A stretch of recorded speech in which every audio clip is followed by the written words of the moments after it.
There is a well-known term in consumer and corporate law for selling customers one thing, taking full payment, and then replacing it with something less valuable once it is too late for them to take action. That practice is commonly known as a bait-and-switch. In many industries, allegations of this kind can lead to serious legal scrutiny, lawsuits, and accountability at the highest levels. Now, attention has turned to the Indiana Fever organization after events that unfolded on a June 2026 night in Indianapolis.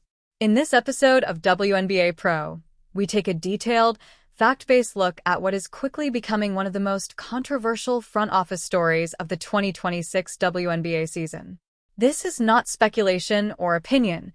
It is an examination of the available evidence, the decisions that were made, and the growing questions surrounding the organization's actions. We are not making assumptions or relying on rumors.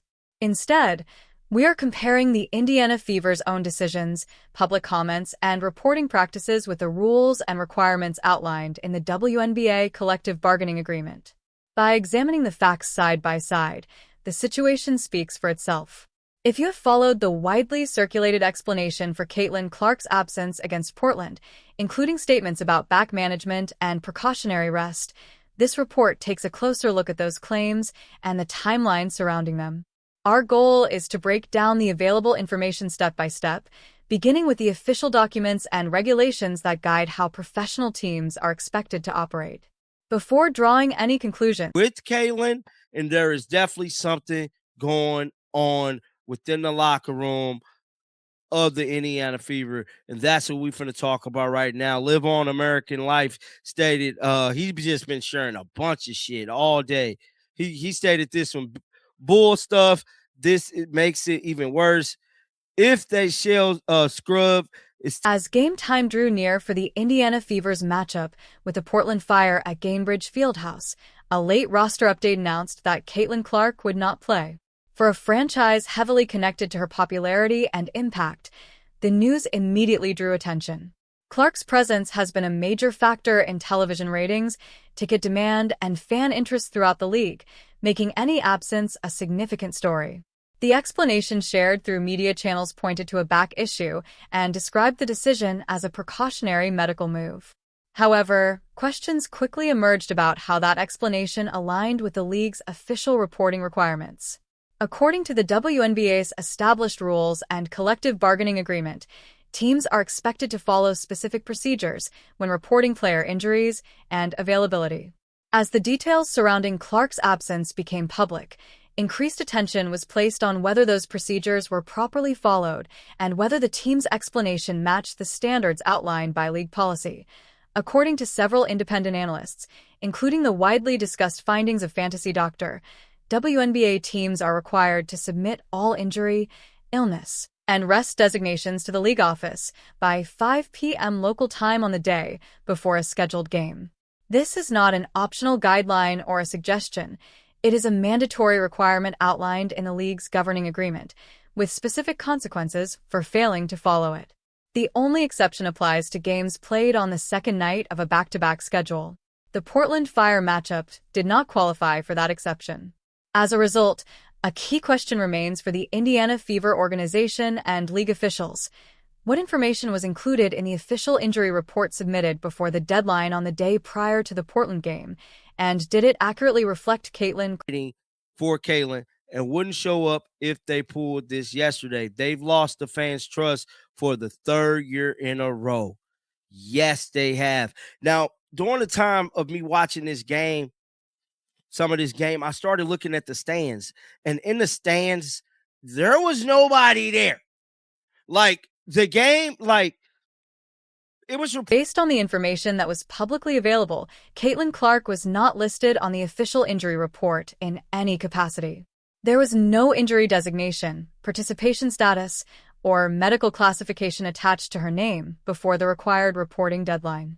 As a result, fans, ticket buyers, and others following the game had little reason to expect that her availability was in question. The impact of that absence from the report extended beyond the team itself. Ticket prices on the secondary market remained high because many people expected Clark to play. Families from Indiana and surrounding states made travel plans, purchased tickets, arranged transportation, and booked accommodations based on the belief that the team's publicly available information accurately reflected the roster situation. For many fans, especially those who rarely get the chance to see Clark in person, that expectation played a major role in their decision to attend the game. Many fans had already purchased tickets, paid for parking, bought merchandise, and entered the arena before the announcement that Caitlin Clark would not be available was made public. By that point, the financial commitment had already been made, leaving little opportunity for attendees to change their plans. This timing is at the center of the debate because injury reporting rules are designed to ensure that fans, media partners, and other stakeholders receive important player availability information before making decisions based on expectations about who will be on the court. The purpose of those requirements is to promote transparency and avoid situations where of information about 1 p.m. local time on that day. So is they saying that the Indiana Fever is getting in trouble? Somebody says since this is a home game, they clearly did this to fleece their own fans. Damn. How do you feel, Indiana Fever?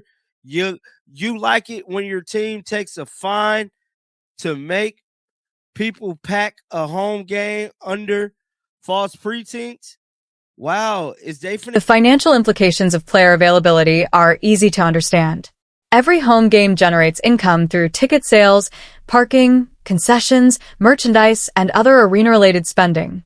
If news of Caitlin Clark's absence had been publicly reported earlier, some fans may have reconsidered attending, while others might have delayed or canceled plans altogether. Ticket prices on the resale market could have adjusted quickly, and overall consumer demand may have changed. Because of Clark's enormous impact on fan interest, any update regarding her status has the potential to influence attendance and spending decisions. Critics argue that this raises important questions about transparency and timing, particularly when player availability information is released close to game time. Whether the decisions involved were driven by competitive, operational, or financial considerations remains a subject of debate, but the discussion extends beyond coaching decisions and focuses on how organizations communicate significant information to fans and stakeholders. The discussion does not end with questions about reporting procedures. Another major point of debate involves the reason behind Clark's absence and the events that took place before it. Video from the game prior to the Portland matchup quickly spread across social media, showing an emotional sideline exchange involving Caitlin Clark, head coach Stephanie White, and assistant coach Brianne January. The footage captured a tense moment in which Clark appeared visibly frustrated and pulled away from the interaction, leading many fans and analysts to speculate about the nature of the disagreement. While the exact details behind the exchange remain unclear, the incident drew significant attention because of Clark's importance to the franchise both on and off the court. In professional sports, situations involving key players are typically handled through communication, conflict resolution, and efforts to maintain strong relationships within the organization. As a result, the footage sparked broader conversations about team dynamics, leadership, and how organizations respond when visible tensions emerge during a according to the Indiana Fever. Now, somebody sent me this photo of Caitlin Clark at practice yesterday. And this photo right here shows Caitlin Clark's demeanor yesterday at practice. So as you guys can see there, it's almost like they're making Caitlin Clark take a timeout. Not in game terms, but... Photos taken at the Fever's practice facility in the days surrounding the incident added another layer to the discussion. In those images, Clark appeared separated from the usual interaction between players and coaches, leading some observers to question whether the situation was solely related to a physical issue. Typically, when athletes are dealing with injuries or minor health concerns, they remain involved in team activities through modified workouts, treatment sessions, and regular communication with training staff. Because of that, some analysts have argued that the images, combined with the earlier sideline exchange and questions surrounding injury reporting, create a timeline that raises additional concerns and leaves important questions unanswered. While none of these details alone provide a complete explanation, together they have fueled ongoing debate about what was really happening behind the scenes and whether the public explanation fully reflected the circumstances surrounding Clark's absence. The Fever's victory over the Portland Fire is also worth examining in proper context. Some observers may point to the win as proof that the team performs better, plays more smoothly, or is more balanced without Caitlin Clark leading the offense. However, that conclusion should be weighed against the level of competition. Portland is a first-year expansion team that is still building its roster, defensive systems, and overall experience. A win against a developing franchise does not automatically prove that a lineup without its star player is stronger. Instead, it may simply show that the opponent was not strong enough to fully challenge the weaknesses that could become more noticeable against established WNBA contenders. To determine whether some of this game, I started looking at the stands, and in the stands, there was nobody there. Like, the game, like, it was reported earlier that the Fever had the 5th ranked attendance. the atmosphere inside Gainbridge Fieldhouse during the game also became a major talking point. While the crowd was present and the seats were filled, many observers felt that the overall energy and excitement did not match what is typically expected for a high-profile WNBA event. Social media reactions and game footage suggested that some fans arrived with certain expectations and left feeling disconnected from the experience they anticipated. Attendance alone does not create a memorable sports environment. Fan enthusiasm is driven by trust, excitement, and confidence in the product being presented on the court. When supporters feel surprised or disappointed by important developments, that connection can be weakened. For any professional franchise, maintaining a strong relationship with its fan base is essential because trust and engagement are built over time, but can be challenged by decisions that leave supporters questioning whether they were given clear and timely information. Many critics argue that rebuilding trust with fans requires 3 key things: accountability, clear communication, and visible action that addresses concerns. At the center of the ongoing discussion are public comments made by Stephanie White during media appearances surrounding this situation. Observers have pointed to differences between various statements regarding Caitlin Clark's availability, the team's offensive approach, and lineup decisions, leading to increased scrutiny. In professional sports, consistency in public messaging is important, especially when it involves player health and availability. When different explanations emerge over time, they can create confusion among fans, media members, and league observers.